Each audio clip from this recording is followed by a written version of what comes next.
Hey guys, uh, figured I'd make a video for Facebook or YouTube or whatever. I had a problem with this car. It's a 96 Regal with the Series 2 3800. And I was having some issues, like I said, with the ignition system. Car had been running great for months. I'm out at Walmart, park, security light comes on, take the key out like a, idiot, go inside, come back. It's got power to the car, but no crank, no start, no nothing. Um, so I'm like, well, that sucks. I get it towed to my house. Um, and I'm thinking, okay, let me research. So I did some research. Um, I knew that the ignition system on these cars, really any GM car or truck from the late 80s to the early 2000s, has some form of this system, and they go bad often.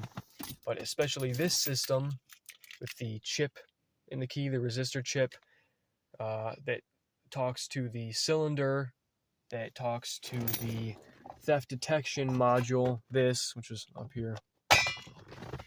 And the system goes bad often, pretty common. But when I bought the car, the guy showed me in the back, in the trunk, that he had replaced the ignition cylinder and it fixed it, right?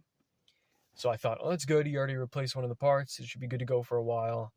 And, I guess I wasn't wrong to think that. But, alas, it didn't fix it, at least not for too long. Like I said, it had been starting good for months, out of the blue. I didn't hit any major bumps or anything in the road until this. And so, like I said, I'm fairly mechanically inclined for my age, I guess. But when it comes to wiring, electrical stuff, I hate it. I don't like doing that stuff. I'm just not too confident with it. That motorcycle I had, probably the biggest wiring job I ever did was sticking two ends of a wire into itself to ground out because I didn't have ground because of some stupid 80s Honda crap. So that, if that tells you anything, I had not done a lot of wiring before this. I had soldered a few things at the house with my dad. That's about it. So this thing that I did, anyone can do it. If you're mechanically inclined at all, and if you know how a ground works, you probably don't even have to know that. You can do this.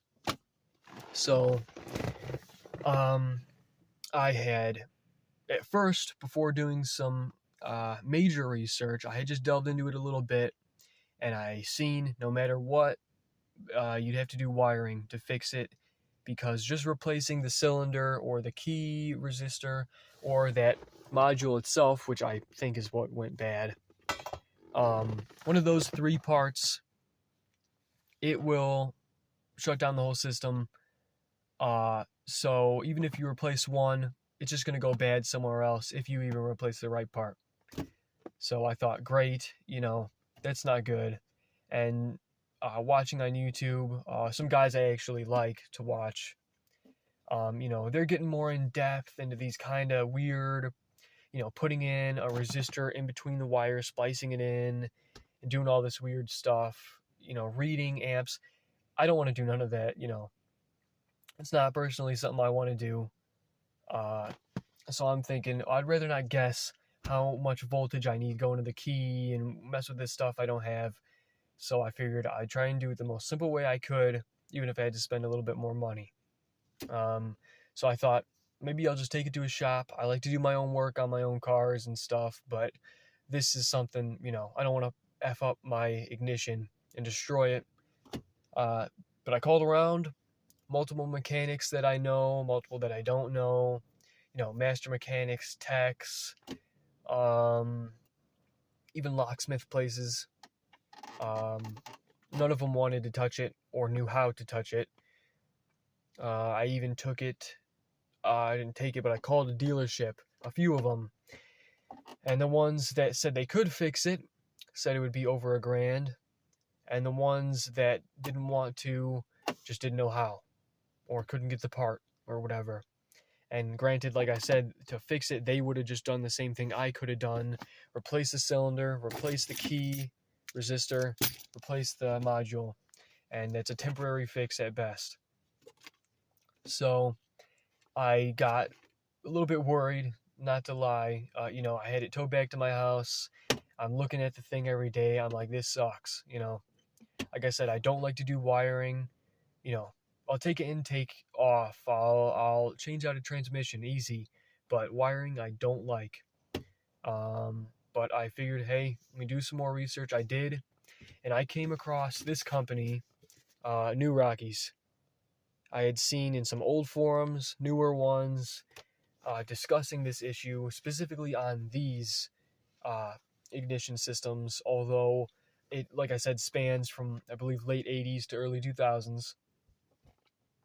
You can go on their website, and it's awesome.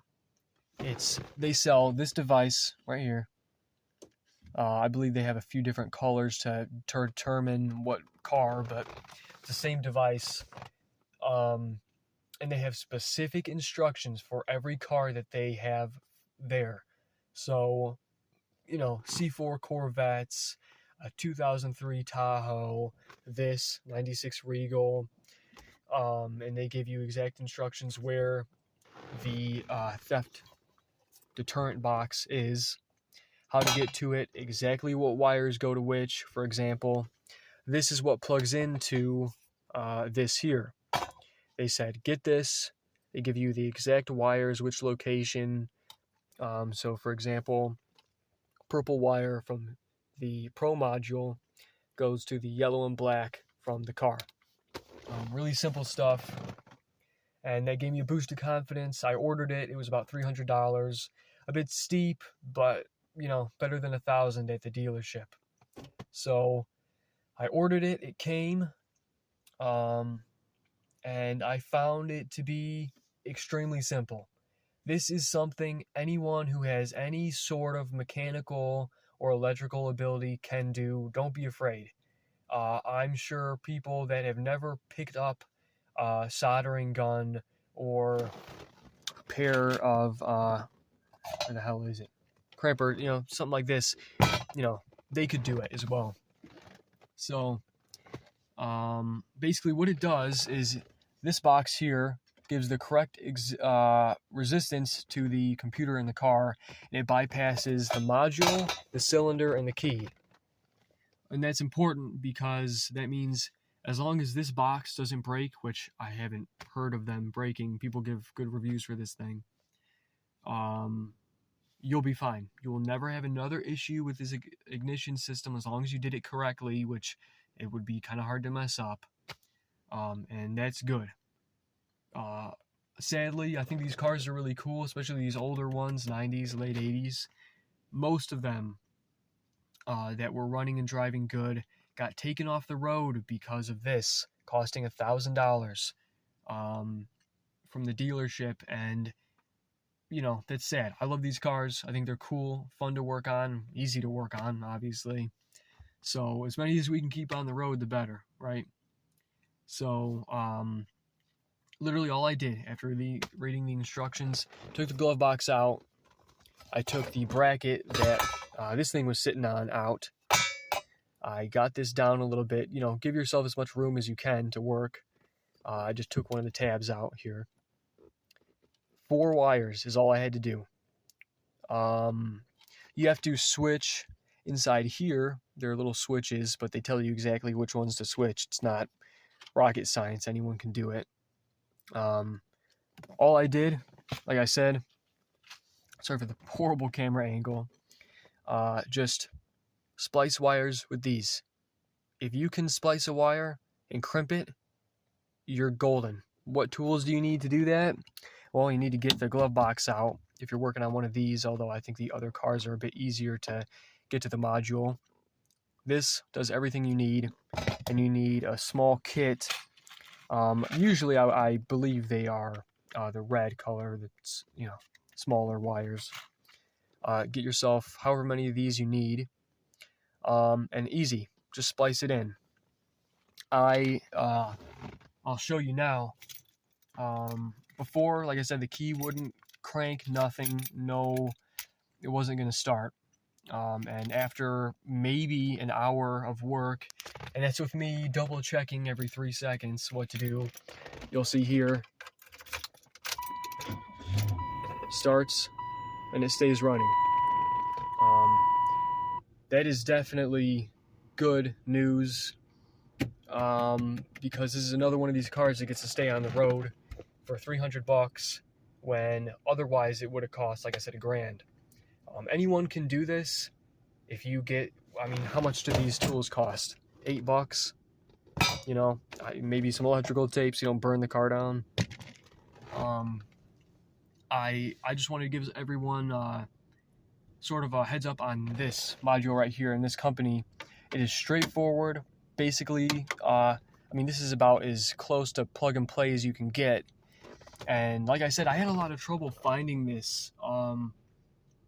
It took me quite a while, and I know I've seen a couple other people post in a few different groups that they've had this issue and they're not sure what to do.